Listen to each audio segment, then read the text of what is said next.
Good morning, Kendall Kids! Welcome to your Thursday, March 21st, and I want to tell you another piece of Women's History Month.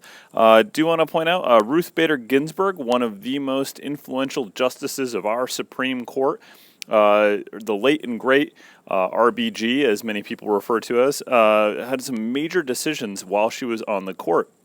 Whether it be the controversial Bush versus Gore decision, whether it be equal rights for women and equal pay, or even the fact that she was a huge champion of basically tons of marginalized groups trying to make sure that people really did get equal rights. She was actually known to keep a miniature version of the Constitution in her handbag to consult at any number of times. So it just goes to show that even the smartest people out there, they keep that little pocket helper if need be to refer to things, maybe take notes, kids.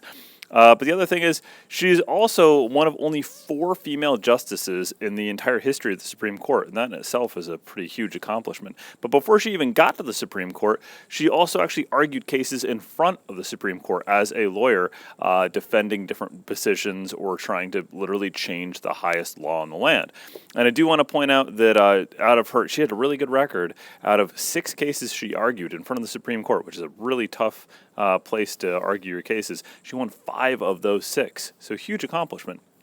Well, anyways, knowing the amazing piece of women's history, I do want you to find the flag in the room and please rise for the flag salute.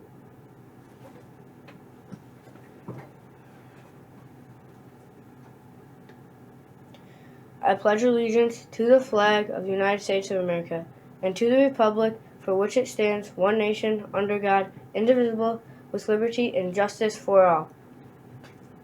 You may be seated.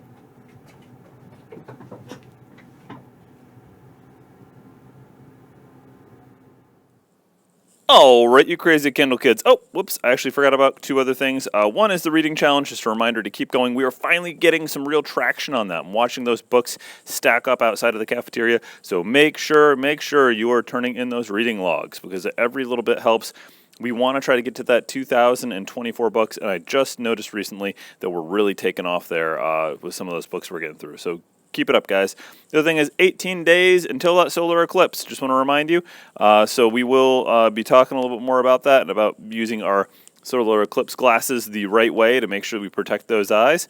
But the other thing I want to do is I want to talk about that food today. What's going on the menu? We have a PB&J sandwich on the menu, along with breakfast burrito with salsa, tater tots, pepper strips, applesauce, and milk. What's going on the weather outside? It's going to be cold, cold, cold. We're looking at the coldest day that we're going to have probably from here until the end of the winter.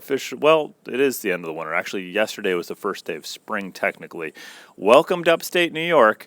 But we're looking at cold, cold temperatures today.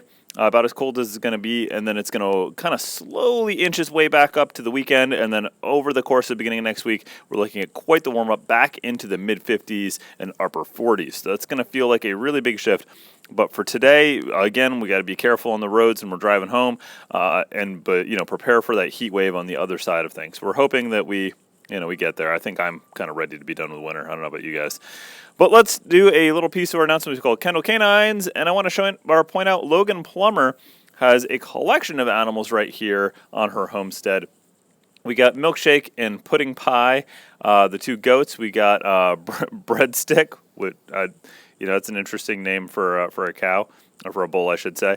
And Bitley, I think, this is how you say that, which is a very beautiful dog. So way to go for that. Logan, I got to say, plus 70,000 points, because those are an awesome collection of animals. Thank you for sharing.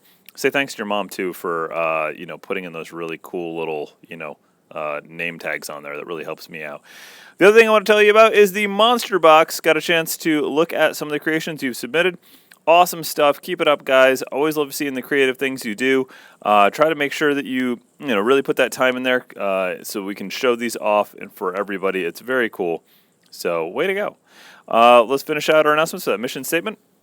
The mission of the Kendall Central School District to provide the knowledge, skills, values, and attitudes needed by students to live responsibly and compete successfully in today's and tomorrow's world. Well, hope you guys have a terrific Thursday, and if I don't get a chance to see you, got to work on those words. Remember to stay colorful, Kendall. Thanks, Miss Gaskin.